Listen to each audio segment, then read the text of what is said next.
Thank you so much man, thank you. నువ్వు ఎక్కడ బతికిపోతావేమో అనే డౌట్ వచ్చి కాపాడేనరా.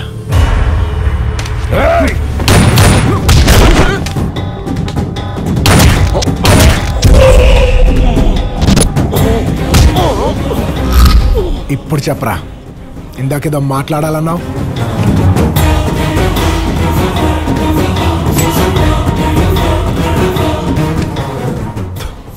మాట్లాడరా.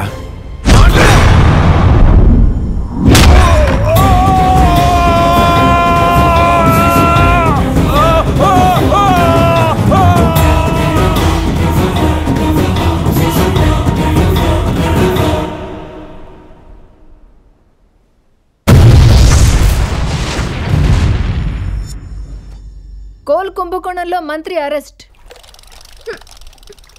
పిచ్చి దానిలా సైకాలజీ తెలుసని ఫీల్ అయ్యాను. వీడి గురించి నాకు ఒక్కటి అర్థం కాలేదు. డైరీ పెట్టి నన్ను మోసం చేశారు, నా ఒడ్బిని లేపేశారు, మా నాన్నని లోపల వేశారు. మీ పని అయిపోయింది, తాపీగా కూర్చొని ఫిషింగ్ చేస్తున్నారు. ఆకాంక్ష, ఇవన్నీ మేము పగతో చేసాం గానీ కావాలని ఏం చేయలేదు. పగ నా మీద పట్టినట్టుంది. ఒక ఆడపిల్లగా నాకు తెలుసు నువ్వెంత బాధపడుతున్నావో. బాధపడి ఏం లాభంలే.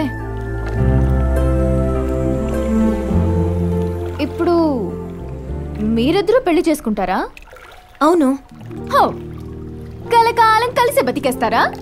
మధ్యలో గొడవలు అవ్వవా? విడిపోరా? అలా ఎందుకు విడిపోతాం? ఎన్ని కాపురాలు చూడలేదు మేము. కట్టవకపోదా నేను ఎంట్రీ అవ్వకపోనా? అదేంటండి అలా మాట్లాడుతున్నారు? ఆహా, ఈ స్టోరీ ఇక్కడితో అయిపోలేదు. సెకండ్ పార్ట్ ఉంది, మళ్ళీ వస్తా.